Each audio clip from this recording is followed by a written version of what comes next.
Hey, welcome back, everybody. I wanted to make another video today. Um, my name is Nate. This is Innate Reason. Please, after this video is over, if you'd like to subscribe, or most importantly, share this, I'd appreciate it. And hopefully, it would help other people. Anyway, I wanted to make a video today and kind of talk a little bit about why I believe that a lot of men and women are not getting together in their 20s and 30s right now. And I think I read recently, I've been doing research on different things that it's projected by scarily by I think it's 2030 that uh, uh, 45% of the women who are 40 or 18 to 40 will be single, which is kind of crazy considering that's way lower than it's been, probably throughout our country's history. And anyway, I wanted to talk about my thoughts and maybe some ideas on why that's happening. And maybe if you're experiencing that, if you're a guy or a girl, maybe trying to understand this and um, think about some of these things. The big thing that I would say is that uh, I grew up in the '80s, and in the '80s there was no internet. Um, and a lot of people say that, oh, it was like I grew up before the internet, so it's like we didn't have this or that or dating apps or whatever.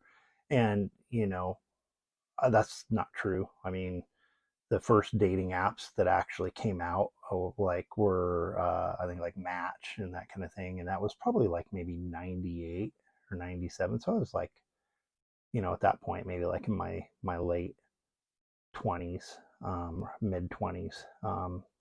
And so, yeah, I mean, I used dating apps back then and stuff, but they were fairly new. And it was kind of an interesting experience.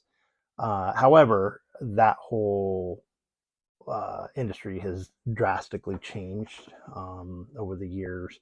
But regardless, is that I think the first thing I want to state is that I think that dating apps definitely have a influence on this, because I think that especially women who are in your 20s, maybe early 30s, is there's an aspect of uh, getting a false sense when you put your profile on there, and get 1,000 likes or 1,000 people trying to match with you guys, that you are much more desirable than the average girl. And maybe shockingly, and you're like, whoa, um, maybe you feel like you're somewhat average, but you're getting a lot of attention. The thing that kind of taints that whole thing, and then maybe makes that gal think that, okay, well, um, I deserve a very top shelf guy that makes a lot of money, just like that top 10% guy that fits into a lot of buckets, um, tall, athletic, um, smart, uh, makes a lot of money. This very narrow percentage of guys, is probably like 5% in your age range who actually fall into that category. Is It's like, it you are not understanding that those 1,000 clicks are like, those guys are basically just like fishing,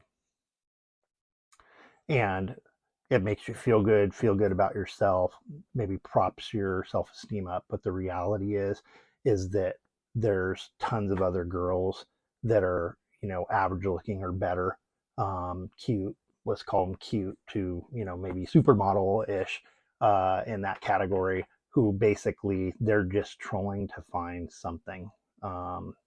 And this kind of gets to the point of, so that's an issue as far as kind of making gals assume or think that maybe they need, or deserve a guy because they have all these options, when the reality is not understanding that there's other gals that have all these options too, and that a lot of times these guys are just fishing. They're not specifically just liking you. They're, you know, fishing to find someone to be with, you know, smash or whatever you want to call it these days, to basically have sex with. So ultimately, that's an issue of kind of bringing that ground and really understanding that that's going on in the background on the gal side. Um, However, is that on the guy side, and this is important, is that I'm sure you gals watching the videos or whatever, you've heard of this MGTOW thing, you know, men going their own way. And I think that personally, probably the number one thing that is affecting men and women getting together right now, some of it is that on the women's side, but that's not the main thing, and no one wants to talk about it. And the bottom line is the main thing is porn, and just the massive amounts of it and the freedom of it. And I say that because, you know, growing up in the 80s, is that things have dramatically changed since that really became so mainstream, and it's just like massive amounts of young men are, you know, looking at that and doing that daily. So here's the thing, is that the dance bars, all of these different uh, places, family members, that men were driven. It's like men were driven to be aggressive towards women and go and approach them and try to go out on dates with them and stuff. Because let's be real and honest, is that a lot of that originally is driven by wanting to have sex, because you have a very high sex drive, you know, especially in your 20s as a man. And two is, you know, is basically they're looking for someone, to, you know, that looks good, that physically looks good, you know. So that's the first attraction. You know, you go to the dance bar, you see the girl, you approach her. So here's the thing, is that, so the porn, kind of what's happened, and men really need to listen to this because it can destroy your lives, because years tick by. And I say this very seriously because, you know, the men are not paying attention, and they're MGTOWing, um, mainly because they can. You know, it's like the crutch is porn.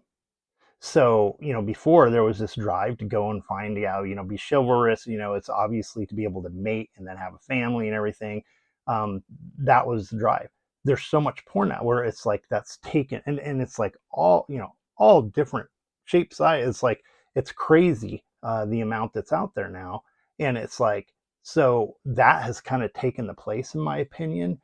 And it is basically, uh, you know, whittled massively at the men's desire in their 20s and 30s, especially, to try from a sexual drive standpoint, and an attraction standpoint. It takes the massive edge off of that and blunts it massively. So what you have is you have women who are being kind of tricked into this whole thing of thinking that they deserve the top 10%. So they are going after a very few amount of men that only a certain amount of them can have.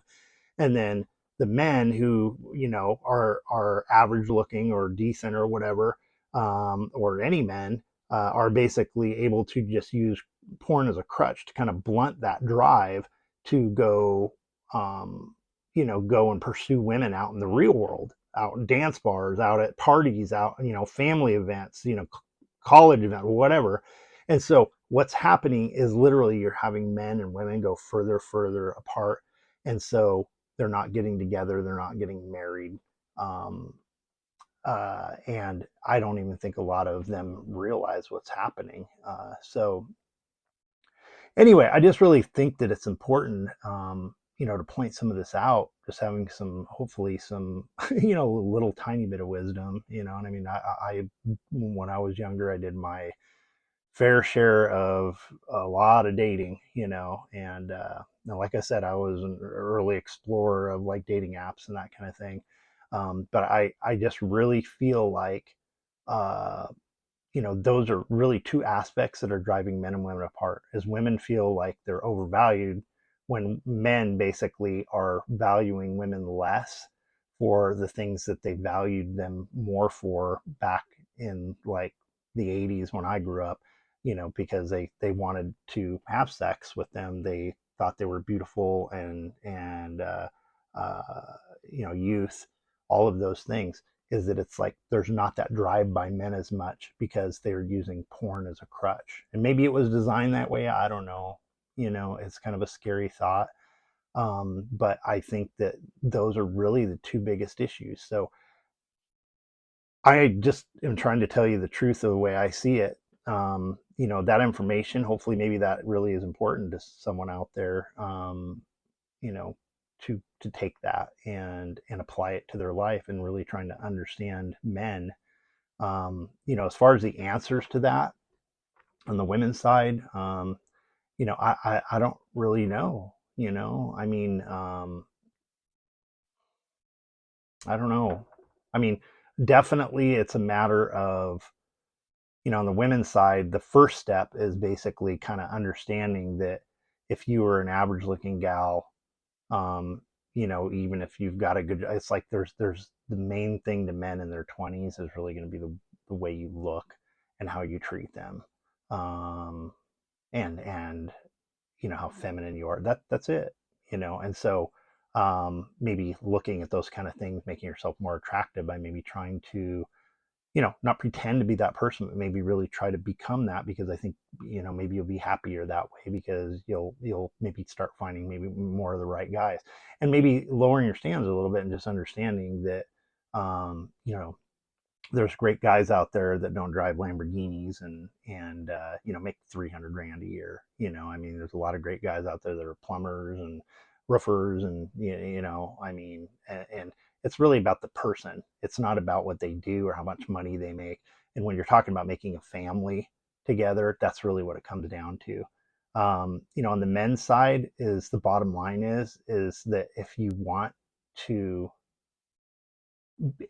feel more engaged, is stop looking at the porn, stop doing it, and fight it, disconnect from it, and eventually that drive will kind of come back. And then I think that you might be surprised, when you're walking around, those feelings of kind of more drive to approach women and stuff. But I hear a lot of different videos I've watched where women talk about men never approach me anymore, why are men, that's the answer, is because literally they can go and they can vent those needs somewhere else easily, without having to engage with you. And it's damaging. It's damaging our country. It's damaging a lot of things in our country. Happiness. I mean, there's just a lot of things that are just not in a good place right now that way.